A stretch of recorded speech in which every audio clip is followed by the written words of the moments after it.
तो हेलो बच्चों, ये मेरे प्रिय साथियों, स्वागत है आपको अपने YouTube channel exam success classes. उम्मीद करते होंगे कि आप अच्छे होइएगा और आपकी पढ़ाई लिखाई भी काफ़ी अच्छे तरीके से चल रही होगी। आज हम लोग पढ़ने वाले हैं इस वीडियो में 10th क्लास हिस्ट्री चैप्टर 7 व्यापार एवं भूमंडलीकरण। तो देखिए, इससे पहले 6 चैप्टर कंप्लीट कर चुके हैं पूरी तरीके से, उसका क्वेश्चन आंसर भी देख चुके हैं। तो चलिए बिना समय गवाए हम इस चैप्टर को शुरू करते हैं, जो आपका चैप्टर 7 है हिस्ट्री का, व्यापार एवं भूमंडलीकरण। तो चलिए देखिए, व्यापार एवं भूमंडलीकरण चैप्टर 7 विश्व बाजार। सबसे पहला टॉपिक निकल के आता है कि विश्व बाजार किसे कहते हैं। उस तरह के बाजारों को हम विश्व बाजार कहेंगे जहां विश्व के सभी देशों की वस्तुएं आम लोगों को खरीदने के लिए उपलब्ध हो। वैसे बाजार को विश्व बाजार कहा जाएगा जहां की विश्व की सारी वस्तुएं क्या हो, विश्व के लगभग सभी देशों की वस्तुएं वहां मिल सके। वैसे बाजार को क्या बोलेंगे हम? विश्व बाजार बोलेंगे।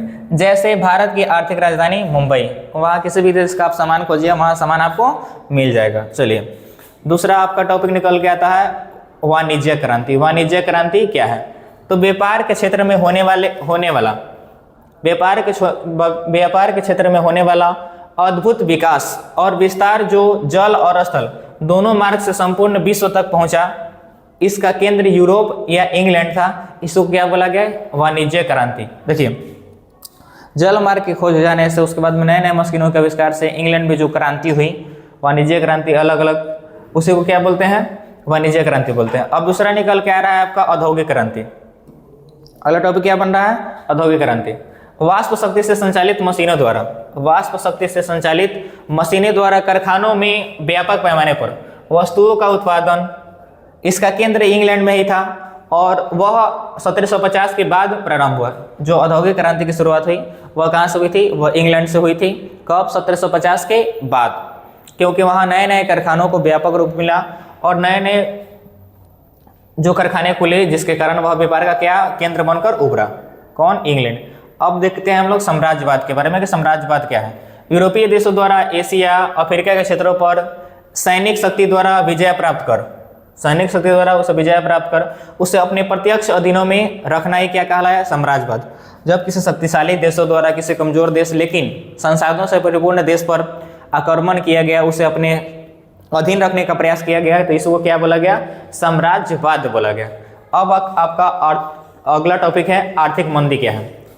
अर्थतंत्र में आने वाली ऐसी स्थिति, मतलब अर्थव्यवस्था में आने वाली ऐसी स्थिति जब उसके तीनों आधार, अर्थव्यवस्था के 3 आधार क्या कौन कौन से हैं? तो आपका कृषि हो जाएगा, उद्योग हो जाएगा और व्यापार हो जाएगा, का विकास अवरुद्ध हो जाए, लाखों लोग बेरोजगार हो जाए, बैंकों और कंपनियों का दिवालिया निकल जाए, बैंक हो या कंपनी हो उसका दिवालिया निकल जाए, वह पूरी तरह से अस्त व्यस्त हो जाए, तथा वस्तु और मुद्रा दोनों की कीमत नहीं रहे, उसको क्या बोला जाता है? आर्थिक मंदी बोला जाता है। अर्थव्यवस्था, आर्थिक मंदी अगर बोलना चाहे तो, साधारण भाषा में समझाना चाहे तो, अर्थव्यवस्था में आने वाली एक ऐसी स्थिति जहां कंपनी और बैंक दोनों दिवालिया हो जाए, उनके पास रुपया पैसा कुछ नहीं बचे, तो ऐसी स्थिति में क्या बोला जाता है? आर्थिक मंदी बोला जाता है। रुपया पैसा का जो मुद्रा का होता है, जो भाव होता है, वह काफ़ी कीमत गिर जाती है। अब समझते हैं शेयर बाजार के बारे में। वैसा स्थान जहाँ व्यापारिक और औद्योगिक कंपनियों की बाजार मूल्य का निर्धारण होता है, उसको क्या बोलते हैं? शेयर बाजार बोलते हैं। जहां विश्व के लगभग सभी देशों के पैसे लगते हैं, उसको क्या बोला जाता है? शेयर बाजार बोला जाता है। सट्टेबाजी क्या है? कंपनियों में पूंजी लगाकर उसका हिस्सा खरीदना ताकि मूल्य बढ़े और उन्हें बेच सके, इसको क्या बोलते हैं? सट्टेबाजी। यह नॉलेज का खेल है भाई। हमको लगता है कि अगर किसी कंपनी का दाम बढ़ने वाला है तो उस कंपनी का हम शेयर खरीद सकते हैं, कुछ शेयर खरीद सकते हैं। अगर वह उसका दाम बढ़ जाएगा, उस कंपनी की कीमत बढ़ेगी, तो हम अपना शेयर बेच के निकल जाएंगे। इसको क्या बोला जाता है? सट्टेबाजी बोला जाता है। यह नॉलेज का खेल है, सट्टेबाजी नहीं है, सट्टा नहीं होगा। इना के ताश खेल रहे हैं पैसा लगा कर, एक आ गया तो मिल गया, उस प्रकार से यह नहीं है, नॉलेज का खेल है। चलिए, अब अगला टॉपिक निकल के आएगा आपका संचरणवाद क्या है? संचरणवाद अपने वस्तुओं को विदेशी वस्तुओं के आमद होने वाले नुकसान से बचाने के लिए विदेशी वस्तुओं पर ऊंची आयात शुल्क लगाना ही क्या कहलाता है? संचरणवाद कहलाता है। हमको लगता है कि हमारी वस्तुओं का कीमत बढ़ जाएगा, इसलिए विदेश से आने वाली जो वस्तुएं है उस पर हम क्या कर लेते हैं, आयात कर ज़्यादा, टैक्स क्या कर लेते हैं, काफ़ी ज़्यादा लगा देते हैं, जिससे वह महंगा हो जाता है और अपना क्या रहता है, सस्ता ही रहता है। इसलिए अपना सामान बिक जाता है और वहाँ का सामान बिकने में थोड़ी सा क्या होता है, थोड़ा सा परेशानी होती है। इसको क्या बोला जाता है, संरक्षणवाद। न्यू डील क्या है, अब इसके बारे में समझिए। जन कल्याण की एक बड़ी योजना, न्यू डील क्या है, जन कल्याण की एक बड़ी योजना से संबंधित नई नीति है जिसने आर्थिक क्षेत्र के अलावा राजनीतिक और प्रशासनिक नीतियों को भी नियमित किया है, इसमें परिवर्तन लाने का प्रयास किया है। चलिए अब हम लोग का टॉपिक निकल के आता है अधिनायकवाद। वैसी राजनीतिक प्रशासनिक व्यवस्था जिसमें व्यक्ति के हाथ सारी शक्तियाँ केंद्रित हों, मतलब ऐसी शासन व्यवस्था जिसमें सारी शक्तियाँ किसके पास हो, किसी खास व्यक्ति के पास हो, उसको क्या बोला जाता है, अधिनायकवाद बोला जाता है। वह व्यक्ति परिस्थितियों का लाभ उठाकर जनता के बीच नायक की छवि बनाता है। वह क्या होता है कि परिस्थितियों का, जब परिस्थितियाँ खराब होती है तो उन परिस्थितियों में वह जनता का सहायता करके वह जनता के बीच नायक के रूप में उभरता है, हीरो के रूप में उभरता है। वह जनता के दिलों में एक अपना स्थान बना के उभरता है कि भाई यही तो है हम लोग का नेता प्रणेता जो सब कुछ हम लोग के लिए करता है। चलिए अब अगला टॉपिक है आपका भूमंडलीकरण। कि भूमंडलीकरण से आप क्या समझते हैं, जीवन के सभी क्षेत्रों का एक अंतर्राष्ट्रीय स्वरूप, जीवन के सभी क्षेत्रों का एक अंतर्राष्ट्रीय स्वरूप जिससे दुनिया के सभी भागों को आपस में जोड़ दिया, संपूर्ण विश्व को एक बड़े गांव के रूप में परिवर्तित कर गया, उसी को क्या बोला जाता है, भूमंडलीकरण। विश्व इतना, मतलब कि विश्व इतना बड़ा है लेकिन उसके फिर भी दूरी उसके क्या हो चुकी है, घट चुकी है। हम इंटरनेट के जरिए दूसरे देशों की संस्कृति, भाषा, रहन सहन, उपयोग, सब चीज़ों को देख पाते हैं। तो ये सब देखना मतलब यह सब की चीज़ों को एक जगह करना है, क्या कहलाता है, भूमंडलीकरण कहलाता है। क्या कहलाता है, भूमंडलीकरण। कहीं का न्यूज हम लोग के पास में चला आता है तो यह भूमंडलीकरण क्या नहीं हो पाया है। अब समझते हैं पूंजीवाद। पूंजी पर आधारित एक अर्थव्यवस्था जो बाजार और मुनाफा के ऊपर टिका होता है उसको क्या बोला जाता है, पूंजीवाद। पूंजी पर आधारित एक व्यवस्था जो बाजार और मुनाफा पर टिका होता है उसको क्या बोलते हैं, पूंजीवाद। शीतयुद्ध क्या है, राज्य नियंत्रण और बाजार नियंत्रण अर्थव्यवस्था वाले देशों के नेतृत्व में कर्ता देशों सोवियत संघ और संयुक्त राष्ट्र अमेरिका के बीच सामरिक तनाव। ध्यान से देखें, शीत युद्ध कोई वास्तव में युद्ध नहीं है, यह विचारों का युद्ध होता है, ना होता है डिनोमिनेटर। अब इस मतलब क्या होगा कि यह इस स्थिति में क्या होता है कि युद्ध की संभावना बनी रहती है। ऐसा लगता है कि अब युद्ध हो जाएगा, कि कब युद्ध हो जाएगा, लेकिन वास्तव में युद्ध होता नहीं है। कोई भी रक्त रंजित कार्य नहीं होता। इना कि लाया लाठी माया, मतलब कि लाया लाठी का पार फाड़ दिया, ऐसा कोई भी स्थिति कोई भी उत्पन्न नहीं होती है। केवल और केवल ऐसा लगता है कि भाई अब क्या हो सकता है, युद्ध हो सकती है, ऐसी संभावनाएं बनी रहती है। उसको क्या बोला जाता है, शीत युद्ध। इसमें विचारों का युद्ध होता है। महाशक्ति बनने की होड़ थी दो शक्तियों के बीच में, सोवियत संघ रूस और अमेरिका के बीच, वही क्या कहलाया, शीत युद्ध। जो शीत युद्ध है वह चला था 1945 से 1991 तक। इसको भी आप ध्यान में रख सकते हैं। 1945 से 1991 तक चली थी कौन सा युद्ध, शीत युद्ध। अब हम कुछ समझते हैं बहुराष्ट्रीय कंपनी।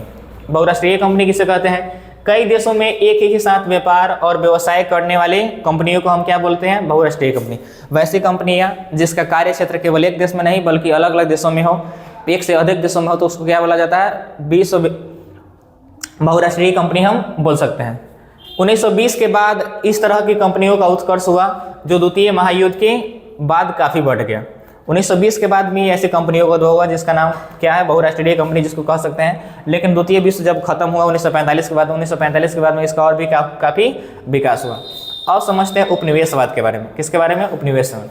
उपनिवेशवाद एक ऐसी राजनीतिक आर्थिक प्रणाली है, उपनिवेशवाद एक ऐसी राजनीतिक आर्थिक प्रणाली है जो प्रत्यक्ष रूप से एशिया और अविकसित अफ्रीका तथा दक्षिण अमेरिका में यूरोपीय देशों द्वारा आधिपत्य किया गया।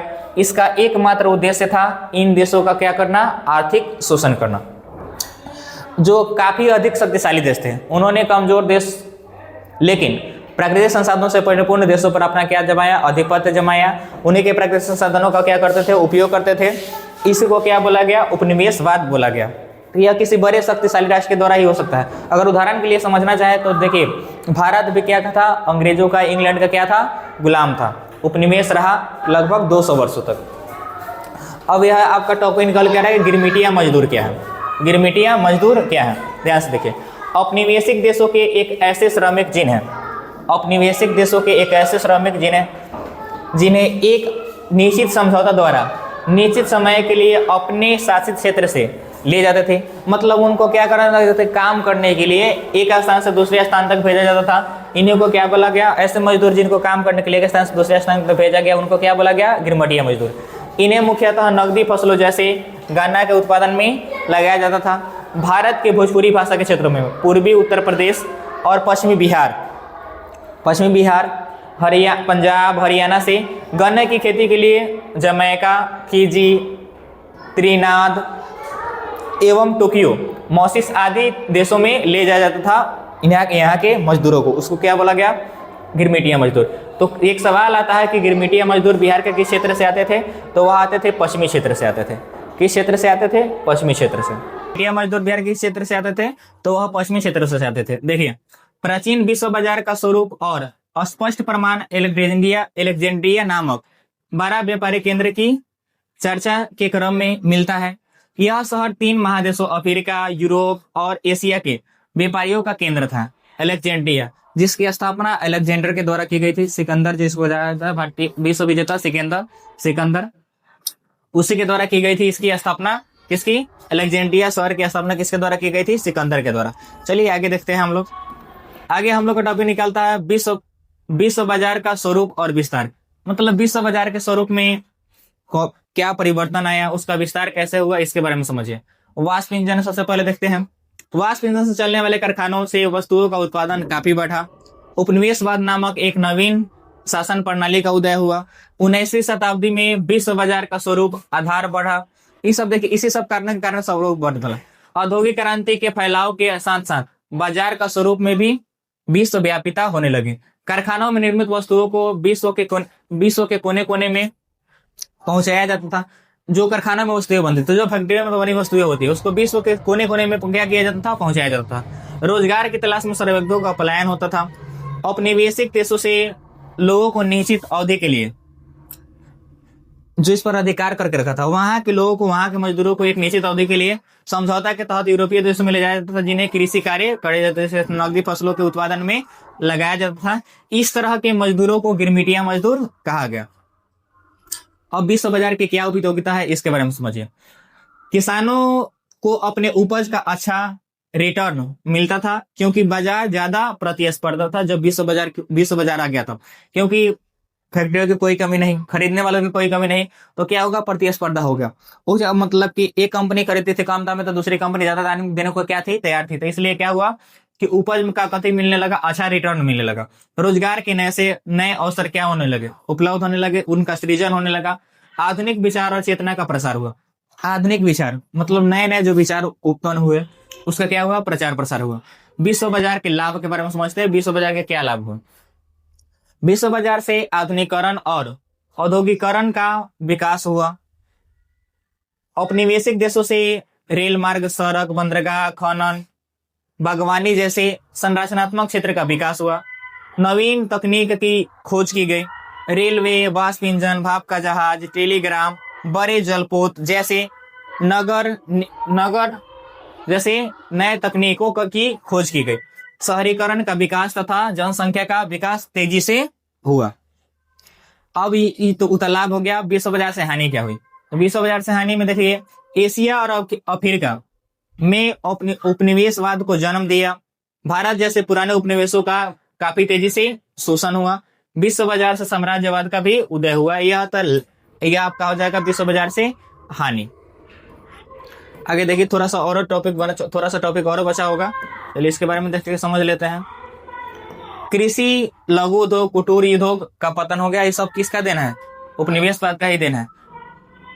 औपनिवेशिक देशों में अकाल जैसी भुखमरी की समस्या को जन्म दिया। यूरोपीय देशों के बीच साम्राज्यवादी प्रतिस्पर्धा पैदा हुई। इसने उग्र राष्ट्रवाद को जन्म दिया। भाई, देश के प्रति इतना लोग सोचने लगे, उसमें उग्रवाद, राष्ट्रवादी, जिससे प्रथम विश्व युद्ध जैसे विनाशकारी परिणाम सामने आए। जो प्रथम युद्ध जो चला था 1914 से 1918 तक, यह इन्हीं सब का देन था। देखिए, विश्व आज आजीविकोपार्जन और भूमंडलीकरण के अंतर्गत अंतर संबंध शीत युद्ध की समाप्ति के बाद से सैनिक शक्ति को आर्थिक शक्ति द्वारा पीछे छोड़ दिया गया। 1991 के बाद, जब शीत युद्ध खत्म हो गया 1991 में, तो 1991 के बाद संपूर्ण विश्व में सेवा क्षेत्र का विस्तार काफी तीव्र गति से हुआ, जिससे देखिए जो आर्थिक विकास का तीसरा क्षेत्र है उसको बोला जाता है सेवा क्षेत्र। उसमें क्या होता है कि संचार, यातायात की सुविधा, सब चीज उस तृतीय क्षेत्र में ही आती है, जिसको सेवा क्षेत्र कहा जाता है। जिस जीविकोपार्जन की मतलब आजीविका के नए नए स्रोत क्या हो गए, निकल कर आए। यातायात की सुविधा, बस, टैक्सी, हवाई जहाज, बैंक और बीमा क्षेत्र में दी जाने वाली सुविधा जैसे दूरसंचार और सूचना तकनीक जैसे mobile phone, computer, internet, hotel, restaurant, बड़े बड़े शहरों में शॉपिंग मॉल, कॉल सेंटर आदि काफी तेजी गति से फैला। पर्यटक स्थल का भी विकास हो रहा है, लाखों लोगों को रोजगार की प्राप्ति हो रही है। यह था आपका चैप्टर 7 व्यापार एवं भूमंडलीकरण। कि कहीं हानि न मतलब हानि भी है, इससे थोड़ा सा हानि हुआ, लेकिन रोजगार के कई अवसर खुल गया है, तो कहीं ना कहीं यह जरूरी भी था। अब उम्मीद करते हैं कि यह वीडियो आपको अच्छा लगा होगा। अगर अच्छा लगा हो तो लाइक शेयर और सब्सक्राइब जरूर करें। मिलते हैं अगले क्लास में, तब तक के लिए जय हिंद।